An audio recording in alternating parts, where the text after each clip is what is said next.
আসসালামু আলাইকুম। এই রেল লাইনটা দেখলে মনে হয় সোজা একটা রাস্তা, কিন্তু একটু এগুলোই দেখা যায় বাঁক আছে, ঢাল আছে, কখনো ঝড় কখনো কুয়াশা। ঠিক তেমনি আমাদের জীবনও কখনো শান্ত, কখনো ঝড়ো, কখনো আলো, আবার কখনো অন্ধকার। আমরা হাঁটছি এই রেল লাইনে, কিন্তু ভাবছি কি আমরা কোন দিকের দিকে হাঁটছি?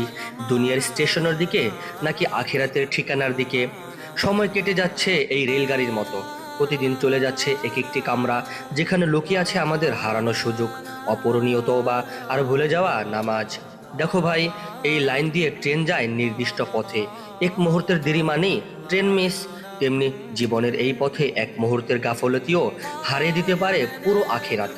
আল্লাহ আমাদের দিয়েছেন জীবন নামের টিকিট, কিন্তু জানি না এই পথের শেষ স্টেশন জান্নাত নাকি জাহান্নাম। তাই আজই থামো একটু, দেখো হৃদয় নামাজে আছে কিনা, চোখ আল্লাহর ভয়ে ভিজে কিনা, আর মুখে আছে কি আল্লাহর নাম। রেল লাইন যেমন একবারে শেষ হয়ে যায় দিগন্তে, তেমনি আমাদের জীবনও থেমে যাবে কবরের নিঃশব্দ স্টেশনে। সেখানে নেই আর হাঁটার সুযোগ, শুধু ফল ভোগের পালা।